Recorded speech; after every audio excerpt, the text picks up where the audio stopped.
ወወልድ ወመንፈስ ቅዱስ አሐዱ አምላክ አሜን። አይንተ እግዚአብሔር ካህናት፣ የእግዚአብሔር ልጆች፣ የድንግል ማርያም ወዳጆች እንደምን ከረማችሁ? እንደምን አደራችሁ? እንደምን ዋላችሁ? ቅድመ ዓለም የነበረ እግዚአብሔር አምላካችን ዓለምንም ፈጥሮ እየገዛ ያለ እግዚአብሔር አምላካችን ዓለምንም አሳልፎ ለዘላለም የሚኖር አልፋና ኦሜጋ እግዚአብሔር አምላካችን ሳይገባን እንደ ኃጢአታችንና እንደ በደላችን እንደ ጥፋታችንና እንደ ስህተታችን ሳይሆን እንደ ቸርነቱና እንደ ምሕረቱ እንደ ይቅርታውና እንደ ትዕግስቱ ዳግም በቅድስናው ስፍራ ተሰብስበን ስሙን እንድንጠራ የፈቀደልን እግዚአብሔር አምላካችን ስለማይነገረው ስጦታው ክብርና ምስጋና ይግባው። የእናታችን የእመቤታችን የቅድስት ድንግል ማርያም አማላጅነት ከሁላችን ጋር ይሆንልን። የቅዱሳን መላእክት ፈጣን ተራዳይነትና ጠባቂነት አይለየን። በመካከላችን እየገባ የሚፈታተንን ጠላታችን ዲያብሎስን እግዚአብሔር ኢየሱስ ክርስቶስ በቅዱስ መስቀሉ ራሱን ቀጥቅጦ ከእግራችን በታች ይጣልልን። የምስጢር ባለቤት እግዚአብሔር አምላካችን ለሁላችንም ምስጢሩን ይግለጽልን። ክርስቶስ ተንሥአ እሙታን አሰሮ ለሰይጣን ሰላም ሆነ። ክርስቶስ በታላቅ ኃይልና ስልጣን ከሙታን መካከል ተለይቶ ተነሳ። ሰይጣንንም አሰረው፣ አዳምንም ነፃ ወጣው። ሰላም እንግዲህ ወዲያ ደስታና ሰላም ሆነ። ከውሾች ተጠበቁ። የሐዋርያው የቅዱስ ጳውሎስ መልእክት ወደ ፊልጵስዩስ ሰዎች ምዕራፍ 3 ቁጥር 2። ወደዚህ ርዕስ ከመሄዳችን በፊት አንድ ልናገረው የምወደው ነገር ይኖራል። መታዘዝ ከሰነፎች መስዋዕት ይበልጣል ይላል እግዚአብሔር ቃል። እዚህ ቦታ እኔ የቆምኩት ለመታዘዝ ነው። አባቶቻችን ውሃ ሽቅብ አይፈስም ይላሉ። እነሆ በሬ ያለ ወይፈን አያርስም ይላሉ። ቀንበር መሸከም የለመደ በሬ ነው፣ ወይፈን ግን ቀንበሩን ይሰብራል። እኔም በአባቶች ፊት ቆሜ ልናገር አይገባኝም። ነገር ግን ለመታዘዝ እንደ እግዚአብሔር አምላክ ቅዱስ ፍቃድ በፊታችሁ ቆሜያለሁ። እግዚአብሔር አምላካችን ምስጢሩን ገልጦ ማስተዋሉን ሰጥቶ ሁላችንንም ያስተምረን። ይህንን ቃል የተናገረው ሐዋርያው ቅዱስ ጳውሎስ ነው። የዓለም ብርሃን የተሰኘ አምላካችን እግዚአብሔር ምጥቃ ያለው አስቀድሞ ክርስቲያኖችን ያሳድድ የነበረ ቤተ መቅደስን ያፈርስ የነበረ ስለ አባቶቹ ስለ ቤተ አይሁድ ወግ በመቅናት ለወንጌል እንቅፋት ለመስቀል እንቅፋት የነበረ እግዚአብሔር በድንቅ አጠራሩ የጠራው እነሆ ጸጋውን ያደለው ቅድስናው ለጨርቁ የተረፈ የቤተክርስቲያን ማኅቶት የተሰኘ ሐዋርያው ቅዱስ ጳውሎስ በዘመኑ በፊልጵስዩስ ሲኖሩ ለነበሩ ክርስቲያኖች የተናገረው ቃል ነው። ከውሾች ተጠበቁ ነው ያለው። ቅዱስ ጳውሎስ እዚህ ጋር የተናገረው ስለ ውሾች ገዶት አይደለም። ከምንም በላይ ከውሾች ተጠበቁ ብሎ ሲል ሰው ሳሉ ባህሪያቸውን ለውጠው ውሾች የሆኑ ብዙዎች አሉ።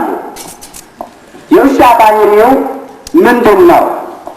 በመጀመሪያ ደረጃ የውሻ ባህሪው በበላበት መጮሁ ነው። ሆዱን ማምለኩ ነው። ለሆዱ መገዛቱ ነው።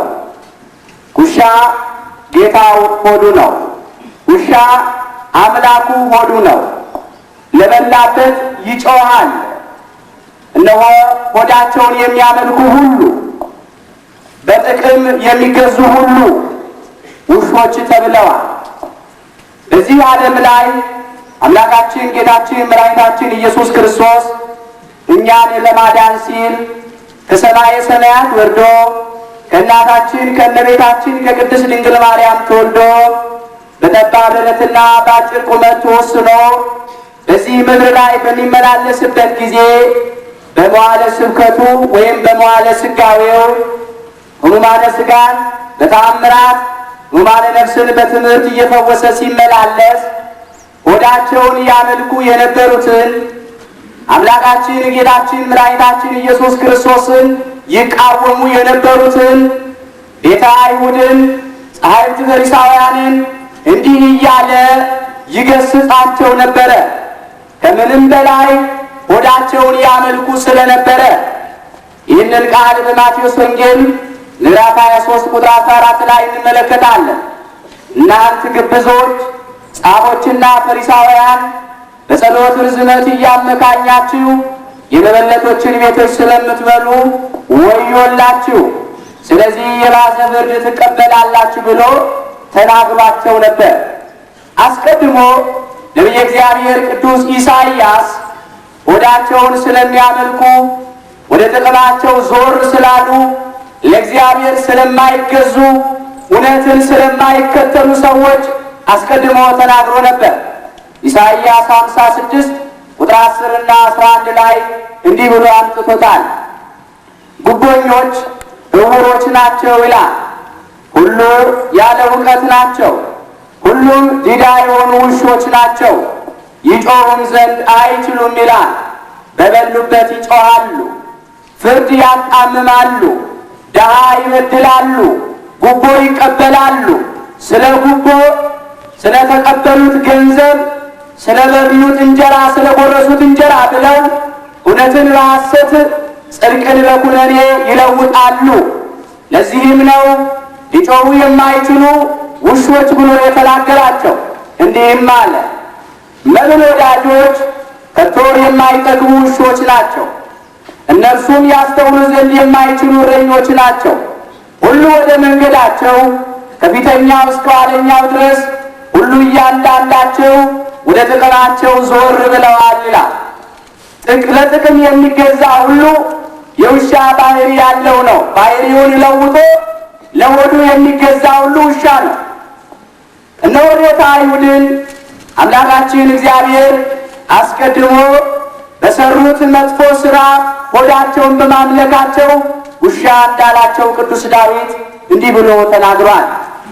ብዙ ውሾች ከበውኛልና ያለው የክፋተኞችም ጉባኤ ያዙኝ፣ ነፍሴን ከሰይፍ አድናት፣ ብቻነቴንም ከውሾች እጅ ይላል። የዳዊት መዝሙር 21 ቁጥር 16 እና ቁጥር 20። ለጊዜው ቅዱስ ዳዊት ብዙ ውሾች ከበውኛልና ብሎ ሲናገር ስለ ራሱ ነው። ብዙ ውሾች ከበውኛል ያለው የልጁን የአቤሴሎምን ተከታዮች ነው። አቤሴሎም የሕዝቡን ልቦና አሸፍቶ እነሆ ዳዊትን ከስልጣኑ ለማንሳት አዋጅ አወጀ። በዚያን ዘመን ቅዱስ ዳዊት እነሆ ጫማውን አውልቆ ራሱን ተከናንቦ መከራና ፈተና በመጣበት ጊዜ ወደ ደብረ ዘይት አቀበት ወጣ ይለናል። ሁለተኛ ሳሙኤል ምዕራፍ 15 ቁጥር 30 ጀምሮ ታሪኩን መመልከት ይቻላል።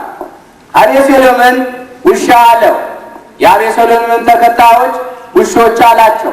ውሻ ከዚህም ከዚያም ይደርሳል፣ ይልከሰከሳል።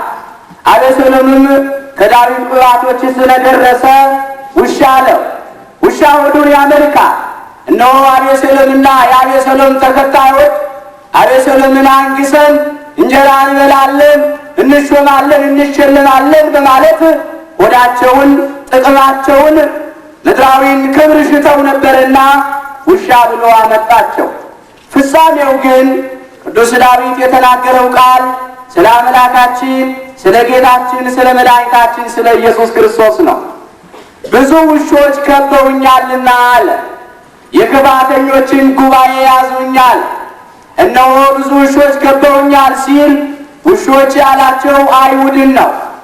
ሊነክሱት የተሰበሰቡ በጲላጦስ ፊት በዚህ አደባባይ ስቀለው ስቀለው እያሉ የጮኹ ውሾች፣ ሆዳቸው እያመለኩ